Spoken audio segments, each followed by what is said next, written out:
Hello students, how are you? I hope you all will be fine. Today I am going to start your chapter about tense. Students, आज हम पढ़ेंगे tense के बारे में. First of all, you have to know what is tense. सबसे पहले आपके लिए जानना जरूरी है कि tense actually होता क्या है. Students, बहुत से स्टूडेंट्स टेंस को टेंशन समझते हैं. आज मैं आपकी ये प्रॉब्लम सॉल्व करने आई हूँ और आपकी ये टेंशन भी दूर करने आई हूँ. आई होप आपको ये वीडियो पसंद आएगा और आपको बहुत कुछ समझ में भी आएगा जो आप आगे कभी नहीं भूलेंगे. आज टेंस को हम एक नए तरीके से पढ़ेंगे, एक सिंपल तरीके से पढ़ेंगे जो आप कभी नहीं भूलेंगे और हमेशा याद रखेंगे. वीडियो पसंद आए तो चैनल को लाइक, सब्सक्राइब और शेयर जरूर करें. Students, first of all we have to know what is tense. मतलब tense क्या होता है? If you want to define it in one word, it's tense means is time. What is tense meaning? Tense meaning is time.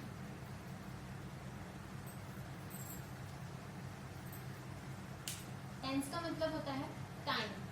मतलब अगर मैं आपको simple language में कहूँ तो जो भी हम morning to evening, evening to night, night to midnight, midnight to morning, जितने भी हम काम करते हैं, जो भी हमारी एक्टिविटीज होती हैं और जो भी हमारे एक्शंस होते हैं, उन सबके एक्शंस के जो कंप्लीट होने का प्रोसेस है या चलते रहने का प्रोसेस है या खत्म होने का प्रोसेस है या आगे होने वाला है वो एक्शन, किसी भी टाइप के एक्शन के टाइमिंग को जो शो करता है कि वो एक्शन हो चुका है, वो एक्टिविटी होने वाली है या वो एक्टिविटी चल रही है, कोई भी काम जो भी हम करते हैं, ठीक है. एक्चुअली टेंस ये होता है कि जो भी हमारी टाइमिंग है किसी भी एक्शन को करने की, वो एक्चुअली उसी को हम टेंस कहते हैं.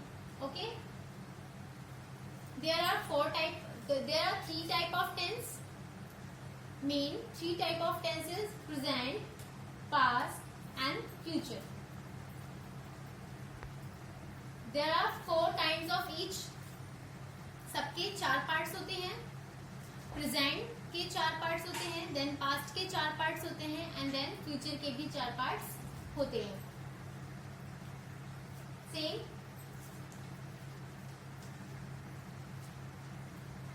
indefinite, indefinite and indefinite means present indefinite, past indefinite, future indefinite. Present continuous, past continuous, future continuous.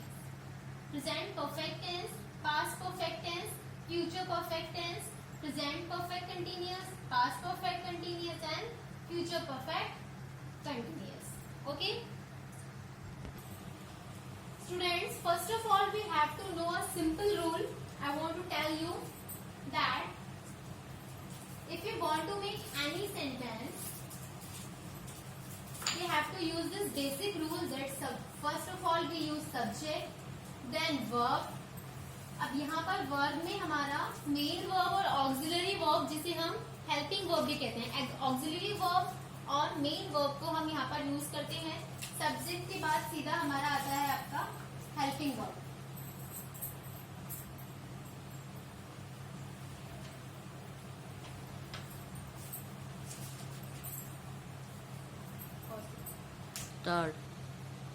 We use subject, then helping verb, then main verb and then object. Okay?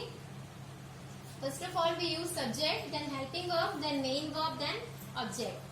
If you want to learn or understand about sentence, you have to understand first of all that we use subject, then helping verb, then main verb and then object.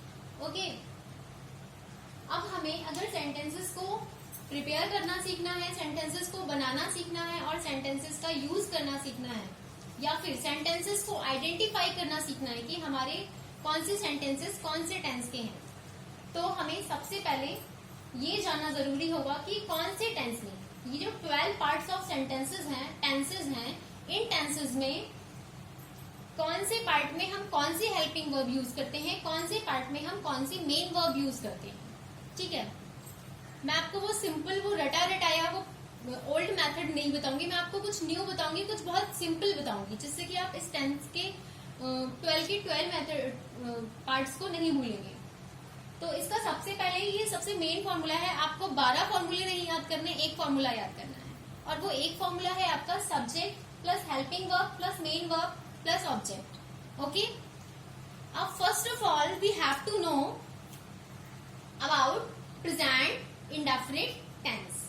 Okay, in present indefinite tense or past indefinite tense or future indefinite tense.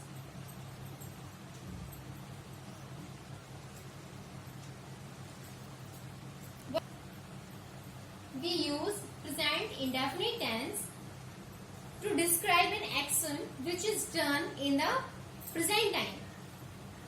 Means present indefinite tense का use हम उसमें करते हैं जिसमें जो हमारा action है वो डन हुआ है प्रेजेंट टाइम में। ठीक है, इंडेफिनिट टेंस का यूज हम तब किसके लिए करते हैं कि जब हमारा कोई एक्शन जो है वो कब डन हुआ है, प्रेजेंट टाइम में। ठीक है, इसमें हमारे हैबिचुअल एक्शंस भी आते हैं। ठीक है, यूनिवर्सल ट्रूथ भी आते हैं। ठीक है, तो हम इसका रूल देखेंगे। सबसे पहले यूज करते हैं हम सब्जेक्ट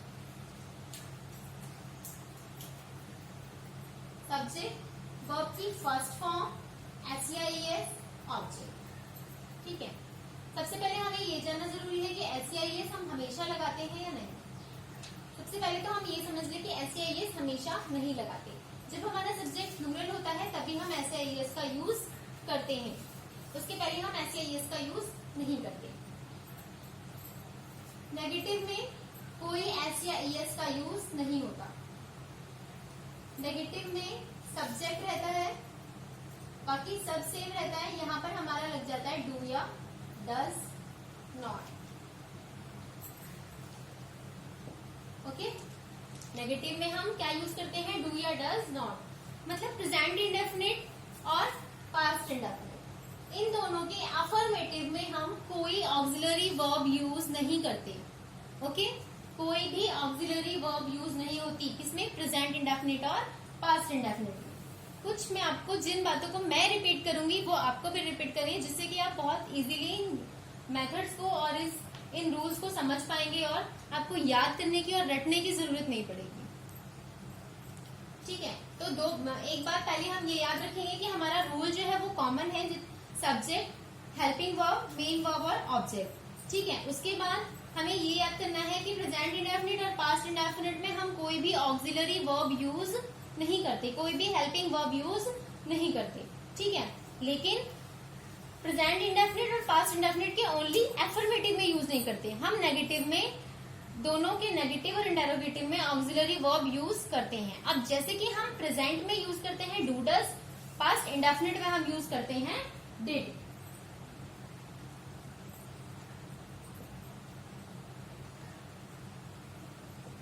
ओके, अब इंटेरोगेटिव में क्या होता है, हमारा जो ये ऑक्सिलरी वर्ब है डू डज, ये हमारा सबसे पहले आ जाता है।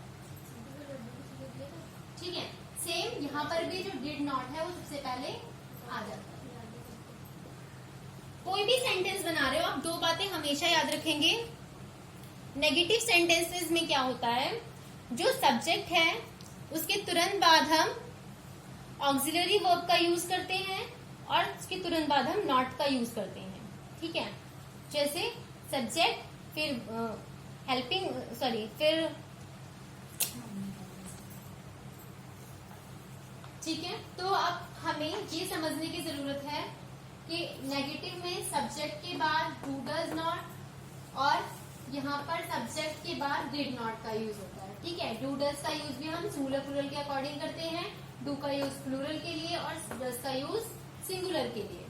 ओके, इंटेरोगेटिव सेंटेंसेस में हमारा डू डज सबसे पहले आ जाता है, डिड नॉट सबसे पहले आ जाता है। और अगर हम WH फैमिली का कोई सेंटेंस बना रहे हैं तो सबसे पहले WH फैमिली का यूज करते हैं, फिर एज इट इज यूज करते हैं। आप सिंपल फॉर्मूला याद कर लीजिए, समझ लीजिए, जो आपके सारे 12 के 12 सेंटेंसेस में आप यूज कर सकते हैं। जैसे कि अफर्मेटिव में आपका सिंपल सब्जेक्ट, वर्ब और ऑब्जेक्ट होता है, लेकिन नेगेटिव में क्या होता है, आपका सब्जेक्ट, उसके बाद हेल्पिंग वर्ब, फिर नॉट और फिर ऑब्जेक्ट। मतलब जो आपका नॉट वर्ड है वो हमेशा हेल्पिंग वर्ब के साथ यूज होगा और सब्जेक्ट के बाद यूज होगा। इंटेरोगेटिव में आपका हेल्पिंग वर्ब सबसे पहले आ जाएगा, उसके बाद सब्जेक्ट, उसके बाद नॉट, उसके बाद एज इट इज। ठीक है। और अगर आप WH फैमिली का कोई सेंटेंस बना रहे हैं तो उसमें क्या होगा, आपका WH फैमिली सबसे पहले आ जाएगा और बाकी सेंटेंस एज इट इज बन जाएगा। ठीक है। उसके बाद जैसे कि इंटेरोगेटिव का रूल है, डू डज पहले, फिर सब्जेक्ट, फिर नॉट। अगर WH फैमिली का बना रहे हो तो सबसे पहले WH फैमिली, फिर डू डज, फिर सब्जेक्ट, फिर नॉट। ओके। अब हम देखेंगे प्रेजेंट कंटिन्यूअस टेंस और पास्ट कंटिन्यूअस टेंस। यहां पर भी सिमिलरिटी होती है। यहाँ पर ऑक्सिलरी वर्ब यूज होता है हमारा इज एम आर, और यहाँ पर ऑक्सिलरी वर्ब यूज होता है हमारा वाज वर्ब। ठीक है। दोनों में ही वर्ब की first form plus ING use होता है, प्लस ऑब्जेक्ट यूज होता है। ठीक है। और जैसा कि मैंने पहले बताया कि ये वाला रूल ही आपका नीचे भी फॉलो होता है। कंटिन्यूअस में तो सेम हो जाता है आपका, इसमें तो चेंजेस होते हैं थोड़े बहुत, वो मैंने आपको बता दिए। कंटिन्यूअस में आपका सेम टू सेम हो जाता है, बस आपका ये इज एम आर यानी कि ऑक्सिलरी जो वर्ब है इसके जस्ट बाद आप क्या यूज करते हैं, not. Okay. Same past continuous में भी होता है, जो आपकी ऑक्सिलरी वर्ब है उसके जस्ट बाद आप क्या यूज करते हैं, नॉट, नेगेटिव में। बाकी आपका पूरा सेंटेंस सेम टू सेम ऐसा ही बनेगा। ओके। मैं आपको अभी इसकी एग्जांपल्स भी बताऊंगी जिससे कि आपको बहुत अच्छे से क्लियर हो जाएगा। नेगेटिव सेंटेंसेस में क्या होता है ये मैंने आपको बता दिया। इंटेरोगेटिव में क्या होता है, आपकी जो ऑक्सिलरी वर्ब है, जैसे यहाँ पर ऑक्सिलरी वर्ब डू डज थी तो वो सबसे पहले आ गई। यहाँ ऑक्सिलरी वर्ब आपकी इज एम आर है तो ये आपकी सबसे पहले आ जाएगी। उसके बाद सब्जेक्ट,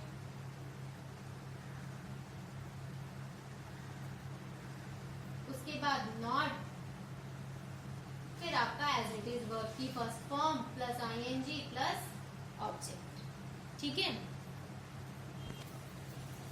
अब हम देखेंगे पास्ट कंटिन्यूअस में भी वही होता है। जो हमारा वाज वर्ब यानी कि ऑक्सिलरी वर्ब है, जो हमारी हेल्पिंग वर्ब है, उसे हम सबसे पहले यूज करते हैं इंटेरोगेटिव में, यानी कि ये जो वाज वर्ब है सबसे पहले आ जाएगा। उसके बाद हमारा सब्जेक्ट आ जाएगा, फिर हमारा नॉट आ जाएगा और उसके बाद हमारा एज इट इज यूज हो जाएगा। ठीक है। ये एज इट इज हमारा इस इंटेरोगेटिव में यूज हो जाएगा। ठीक है। अब हम अगर फ्यूचर कंटिन्यूअस की, अब हम थोड़ी सी बात फ्यूचर इंडेफिनिट और फ्यूचर कंटिन्यूअस की भी कर ले तो फ्यूचर इंडेफिनिट में हमारा सिंपल रहता है, सब्जेक्ट प्लस ऑक्सिलरी वर्ब यानी कि विल शैल, उसके बाद मेन वर्ब यानी कि वर्ब की फर्स्ट फॉर्म, फिर उसके बाद ऑब्जेक्ट कर। जैसे कि हम देख सकते हैं सब्जेक्ट, फिर विल शैल, फिर वर्ब की फर्स्ट फॉर्म, फिर ऑब्जेक्ट। ठीक है। सिंपल रहता है। नेगेटिव में कुछ नहीं करना हमें, जस्ट विल शैल के बाद हम क्या यूज कर लेते हैं, नॉट यूज कर लेते हैं। उसके बाद वर्ब की first form, object, will shell. Okay. Will शैल भी हमारा सब्जेक्ट के अकॉर्डिंग यूज होता है, सिंगुलर प्लूरल के अकॉर्डिंग। उसके बाद अगर हम देखें फ्यूचर कंटिन्यूअस टेंस, यहाँ पर भी हमारे वर्ब की फर्स्ट फॉर्म में आईएनजी होता है। कुछ बातें हैं जो कॉमन होती हैं सभी टेंसेस में, जो मैं आपको बताती जा रही हूँ। जैसे कि वर्ब की फर्स्ट फॉर्म प्लस आईएनजी ये किसी भी कंटिन्यूअस टेंस में यूज होता है, जैसे कि present continuous, past continuous, future continuous, तीनों में ही वर्ब की फर्स्ट फॉर्म प्लस आईएनजी का यूज होता है। अब जैसे कि चाहे वो प्रेजेंट कंटिन्यूअस है तो उसमें is am are plus verb की फर्स्ट फॉर्म प्लस आईएनजी हो जाएगा। स्टार्टिंग में सब्जेक्ट और एंड में ऑब्जेक्ट सभी में होता है। आपको सिर्फ जो समझना है वो मेन वर्ब और हेल्पिंग वर्ब का यूज समझना है, वो मैं आपको बताती जाऊंगी। जैसे कि सबसे पहले इज एम आर है, फिर वर्ब की फर्स्ट फॉर्म, फिर आईएनजी, फिर यहाँ पास्ट कंटिन्यूअस में भी आपका वाज वर्ब, फिर वर्ब की फर्स्ट फॉर्म प्लस आईएनजी, और यहाँ पर विल शैल, और यहाँ पर आपका बी यूज हो जाता है। ठीक है। जो फ्यूचर कंटिन्यूअस है इसमें हमारा बी यूज कर लेते हैं हम, वर्ब की फर्स्ट फॉर्म प्लस आईएनजी। ठीक है। अब देखो, अगर मैं आपको सिंपल सी बातों में कहूँ तो आपको सिर्फ इतना समझने की जरूरत है कि इंडेफिनिट में हम डू डज का यूज करते हैं, पास्ट इंडेफिनिट में हम डिड नॉट का यूज करते हैं, अफर्मेटिव में हम कोई ऑक्सिलरी वर्ब यूज नहीं करते हैं, और फ्यूचर इंडेफिनिट में हम विल शैल का यूज करते हैं। नेगेटिव और इंटेरोगेटिव एज इट इज बनते हैं, जो सिंपल रूल होता है। जैसे कि विल शैल के बाद नॉट, और इंटेरोगेटिव में विल शैल सबसे पहले आ जाता है, इंटेरोगेटिव में विल शैल सबसे पहले आ जाता है, और फिर ये एज इट इज बन जाता है। सेम यहाँ पर हमने कंटिन्यूअस में भी समझा कि जो है हमारा इसमें कंटिन्यूअस में इज एम आर यूज होता है, वर्ब की फर्स्ट फॉर्म आईएनजी यूज होता है, यहाँ वाज और यहाँ विल शैल और आईएनजी यूज होता है। ठीक है। इतना हम समझ चुके हैं। इसके बाद हमें ये समझना जरूरी है प्रेजेंट परफेक्ट टेंस। ठीक है।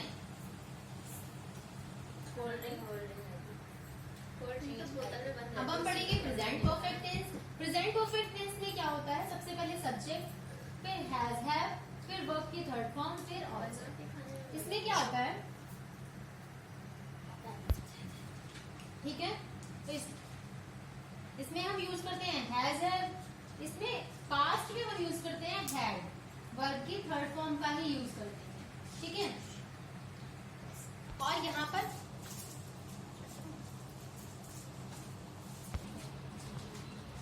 हम क्या करते हैं, सब्जेक्ट, विल, शैल और हैव, ठीक है। मतलब अगर हम परफेक्ट टेंस के तीनों टेंसेस में एनालाइज करें तो हमें ये मिलता है कि हैज हैव का यूज और हैड का यूज होता है। परफेक्ट टेंस में क्या होता है, कौन सी ऑक्सिलरी वर्ब यूज होती है, हैज हैव या हैड का यूज होता है, ठीक है। यानी परफेक्ट टेंस में हैज हैव, प्रेजेंट परफेक्ट में हैज हैव, पास्ट परफेक्ट में हैड और फ्यूचर परफेक्ट में विल, शैल प्लस हैव का यूज करते हैं, ठीक है। जो विल, शैल है ये फ्यूचर के सभी टेंसेस में यूज होता है। बाकी रूल्स हमारे एज इट इज जो प्रेजेंट पास्ट में होते हैं इसमें भी ऑलमोस्ट यूज होते हैं, जैसे कि थोड़े बहुत चेंजेस होते हैं जो हमें समझने होते हैं।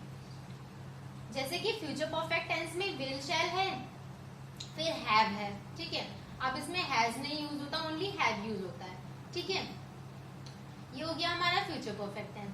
अब एक बात जो हम इन तीनों टेंसेस में कॉमन देखते हैं वो ये है कि तीनों में ही हम कौन सी वर्ब की कौन सी फॉर्म का यूज करते हैं, थर्ड फॉर्म का यूज करते हैं, ठीक है। तीनों में ही हमारी कौन सी फॉर्म यूज होती है, वर्ब की थर्ड फॉर्म, वर्ब की थर्ड फॉर्म और वर्ब की थर्ड फॉर्म, ओके।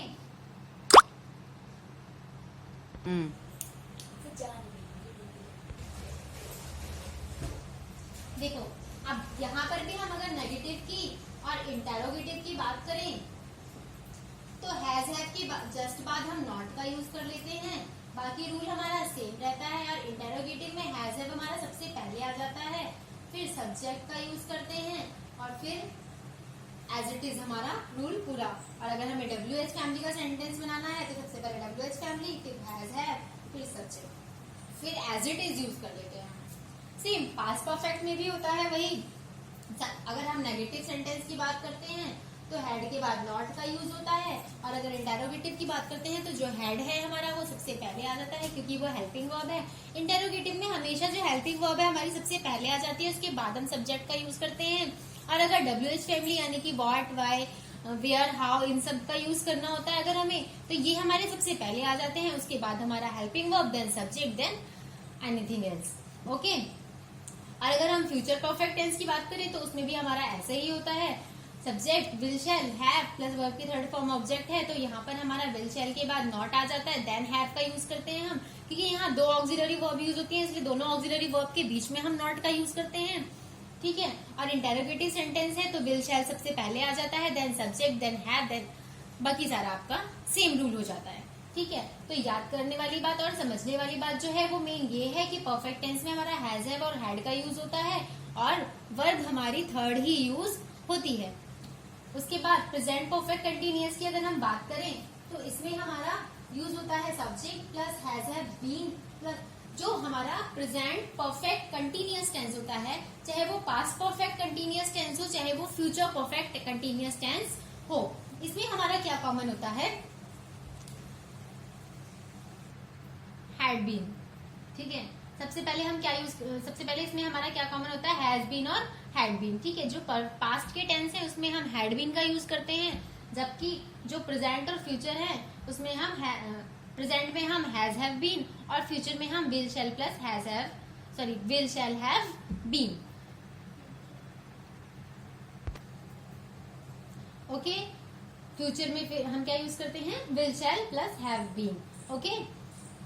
अब अगर हम बात करें इन परफेक्ट कंटिन्यूअस टेंसेस की, तीनों ही टेंसेस की अगर मैं बात करूं तो ये जो टेंस होता है एक तरीके से कॉम्बिनेशन होता है परफेक्ट टेंस और कंटिन्यूअस टेंस का। आपने देखा होगा आपके परफेक्ट में यूज होता है हैज हैव और हैड और कंटिन्यूअस में यूज होता है वर्ब की फर्स्ट फॉर्म प्लस ING। तो हम यहाँ से तो ले लेते हैं इसकी ऑक्सिलरी वर्ब और यहाँ से ले लेते हैं इसकी मेन वर्ब, यानी कि हेल्पिंग वर्ब हम परफेक्ट वाली यूज करते हैं और जो हम यूज करते हैं मेन वर्ब वो यूज करते हैं हम कंटिन्यूअस वाली। तो ये दोनों का मिला के हमारा बन जाता है परफेक्ट कंटिन्यूअस टेंस। और कैसे यूज करते हैं ये मैं आपको अभी बताऊंगी।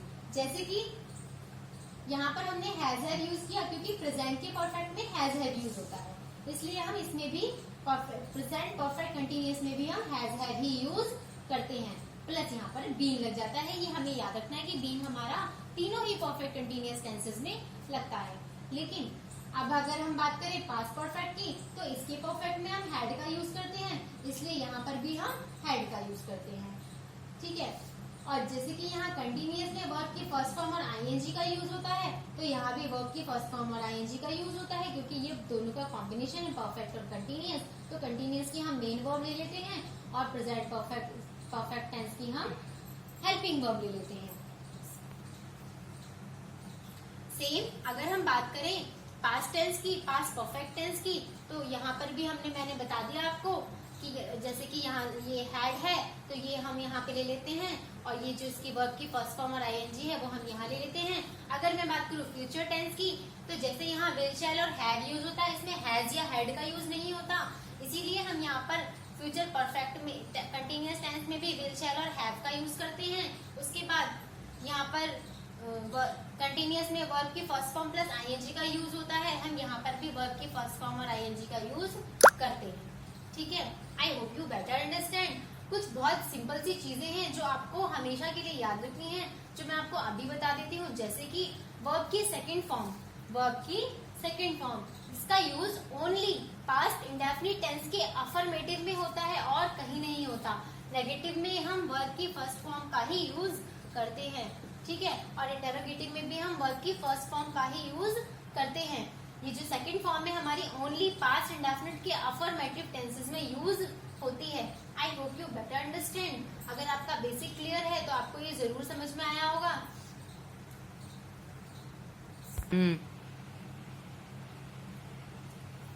ओके स्टूडेंट्स, आप समझ चुके हैं पर सारे 12 के 12 टेंसेस के बारे में सिंपल। पर मैं आपको अभी बताऊंगी परफेक्ट कंटिन्यूअस टेंस के बारे में थोड़ी और बातें। परफेक्ट कंटिन्यूअस टेंस फिर वो चाहे पास्ट का हो, चाहे फ्यूचर का हो, और चाहे आपका प्रेजेंट का हो। ठीक है। मैं आपको बताऊंगी इसकी कुछ इंपॉर्टेंट बातें। वो इंपॉर्टेंट बातें ये हैं कि जैसे कि हम नॉर्मली सब्जेक्ट, फिर हेल्पिंग वर्ब और मेन वर्ब, फिर ऑब्जेक्ट यूज करते हैं, लेकिन जो परफेक्ट कंटिन्यूअस टेंस होता है इसमें हम टाइम भी डिनोट करते हैं, क्योंकि इसमें जो हमारा जो काम कंटिन्यू हो रहा होता है वो काम किस टाइम में हो रहा है, किस समय से हो रहा है, किस वक्त से हो रहा है, वो चीज भी हम डिनोट करते हैं। ठीक है। तो इसके लिए हमें कुछ पता होना चाहिए, जो होता है हमारा सिंस फोर का यूज। ठीक है। जिसके लिए हम क्या यूज करते हैं, सिंस और फोर। ठीक है। सिंस फोर का यूज हम कब करते हैं, ऑब्जेक्ट के बाद। जब हम ऑब्जेक्ट का यूज कर लेते हैं फिर हम यूज करते हैं सिंस और फोर का। जैसे कि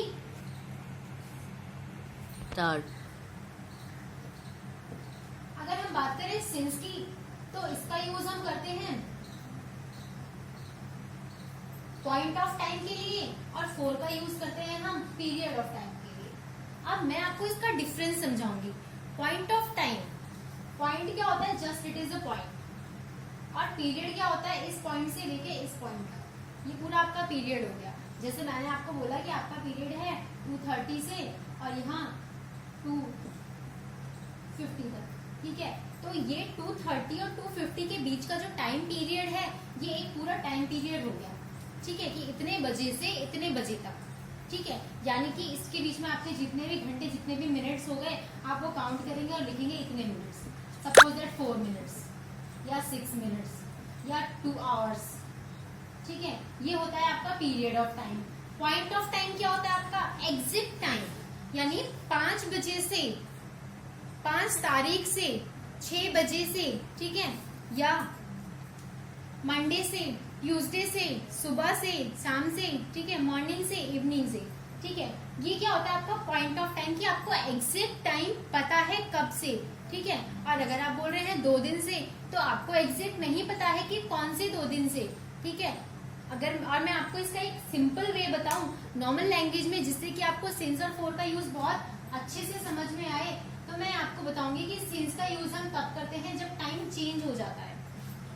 मतलब सॉरी टाइम चेंज नहीं होता है। जस्ट अ सेकेंड, मैं आपको एग्जाम्पल से समझाती हूँ। स्टूडेंट्स, जैसे कि आप देख सकते हैं यहाँ पर मैंने यूज किया है सिंस मॉर्निंग, बिकॉज मॉर्निंग एक हमारा डेफिनेट टाइम है, ठीक है, ये क्या है हमारा एक पॉइंट ऑफ टाइम है, ठीक है, तो इसलिए मैंने यूज किया है सिंस, ठीक है। अब देखो मैं आपको इसका डिफरेंस भी बताऊंगी, जैसे कि अब अगर यहाँ पर होता मॉर्निंग की जगह यहाँ पर होता 2 आवर्स, ठीक है, I have been reading 2 hours, तो मैं यहाँ पर क्या लिखती 4, क्यों, क्योंकि ये हमारा पीरियड ऑफ टाइम है, ठीक है, 2 आवर्स एक पीरियड हो गया, एक समय अवधि हो गई, ठीक है, एक समय अंतराल हो गया, ठीक है, ये एक पीरियड ऑफ टाइम है। पीरियड ऑफ टाइम जब हम देखते हैं तो हम जस्ट तुरंत 4 लगाते हैं, ठीक है, और जब हम पॉइंट ऑफ टाइम देखते हैं तो हम सिंस लगाते हैं। अब अगर यहाँ मॉर्निंग की जगह मैं बोलूं, मॉर्निंग की जगह अगर यहाँ पर होता 5 o'clock, तो भी हम सिंस का यूज ही करते। देखो अब मैं आपका इसको एक सिंपल सा डिफरेंस बताती हूँ जो आप खुद भी एनालाइज कर सकते हैं। देखिए जैसे कि 5 o'clock लिखा है, मैंने आपसे कहा कि मैं पढ़ रही हूँ 5 बजे से, ठीक है, या 5 AM लिख दिया मैंने, ठीक है, यानी कि मॉर्निंग वाले 5 AM से पढ़ रही हूँ मैं। 5 o'clock की जगह मैंने लिख दिया यहाँ पर 5 AM, ओके, 5 AM लिख दिया मैंने। अब आपको पता है कि मैं मॉर्निंग वाले 5 AM से पढ़ रही हूँ, तो अगर आप मुझसे 4 घंटे बाद भी आकर पूछेंगे तो मैं आपको यही बोलूंगी I have been reading since 5 AM, कि मैं 5 बजे से पढ़ रही हूँ।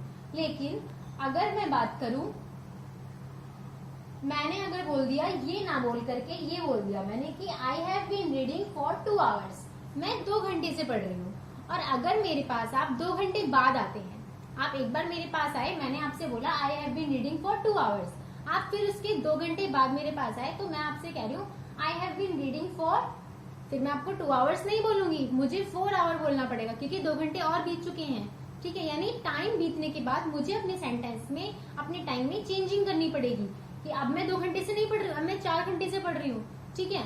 लेकिन अगर मैं वही 2 आवर्स ना बोलकर मैं आप 5 AM ही बोलती हूँ, तो आप मेरे पास 4 घंटे बाद आए, 5 घंटे बाद आए, 6 घंटे बाद आए, मैं आपको 5 AM ही बोलूंगी। और जहां पर ऐसी सिचुएशन हो कि चेंज ना करना पड़े, जहां पर हमारे सेंटेंस में टाइमिंग में चेंज ना करना पड़े, वहां हम सिंस का यूज करते हैं। ये बहुत बेसिक सी बात है जो आपको बहुत कम जगह समझ में आती है, बहुत कम जानने को मिलता है आपको, तो मैं वो आज आपका क्लियर कर रही हूँ। जहां पर भी आपकी टाइमिंग में चेंजिंग ना हो, थोड़ा टाइम बीतने के बाद भी चेंजेस ना हो, वहां आपका सिंस यूज होता है, और जहां चेंजेस हो जाए वहां 4 यूज होता है। हम थोड़ा सा ये डेट को भी लेकर थोड़ा सा समझेंगे, जैसे कि अगर मैंने बोला कि आई एम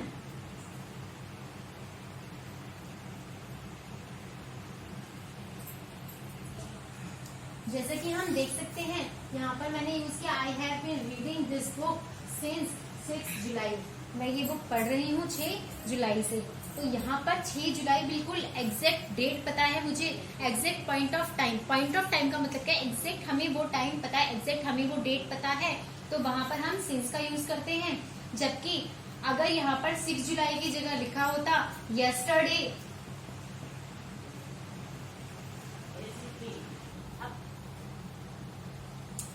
यस्टरडे, तो यस्टरडे कोई हमारा फिक्स टाइम नहीं है। अगर अभी तो मैं आपसे कह रही हूँ कि मैं ये बुक यस्टरडे यानी कल से पढ़ रही हूँ, तो आज तो मैं कहूंगी मैं कल से पढ़ रही हूँ, पर अगर आप मेरे पास कल आएंगे और आप मुझसे पूछेंगे कि आप ये बुक कब से पढ़ रही हैं, तो मैं आपको नहीं बोलूंगी कि I am reading this book from yesterday, मुझे आपको बोलना पड़ेगा डे फ्रॉम मंडे या डे फ्रॉम ट्यूसडे, जो भी डे होगा, ठीक है। तो मुझे अपने सेंटेंस के टाइमिंग में चेंज करना पड़ेगा, तो फिर मुझे 4 का यूज करना पड़ेगा, ठीक है। तो अगर यस्टरडे है या डे बिफोर इस टाइप का कोई वर्ड होता है तो हम सिंस का यूज नहीं करते। अगर हमारे पास एग्जैक्ट डेट है, अगर हमें एग्जैक्ट डेट पता है तभी हम सिंस का यूज करते हैं, एग्जैक्ट टाइम पता है, एग्जैक्ट डेट पता है, तभी हम सिंस का यूज करते हैं। और ये तो मैं आपको बता ही चुकी हूँ कि हैव बीन, अगर प्रेजेंट है तो हैव बीन, पास्ट है तो हैड बीन, और अगर फ्यूचर है तो विल हैव बीन का यूज करते हैं, बाकी सारे रूल्स हमारे सेम रहते हैं। I hope you better understand about all the tenses. अगर आप बहुत अच्छे से समझे हैं सारे टेंसेस को, मैं इसके आगे और भी इस टेंसेस को क्लियर करने के लिए और भी अच्छे अच्छे वीडियोस बनाती रहूंगी, और भी आपकी ग्रामर के टॉपिक्स को क्लियर करते हुए वीडियोस बनाती रहूंगी। और अगर आपको वीडियोस पसंद आते हैं और अगर आपकी कोई रिक्वायरमेंट्स है वीडियोस की, तो आप चैनल को लाइक सब्सक्राइब भी करें और शेयर भी करें, और कमेंट बॉक्स में अपनी रिक्वायरमेंट्स डालें, जो मैं आज आगे आपकी रिक्वायरमेंट्स पूरी करती रहूंगी। किसी भी टॉपिक पे अगर आपको वीडियो चाहिए किसी भी सब्जेक्ट से रिलेटेड, तो आप कमेंट बॉक्स में अपना कमेंट डाल सकते हैं, और चैनल को लाइक सब्सक्राइब और शेयर करना ना भूलें। Thank you so much.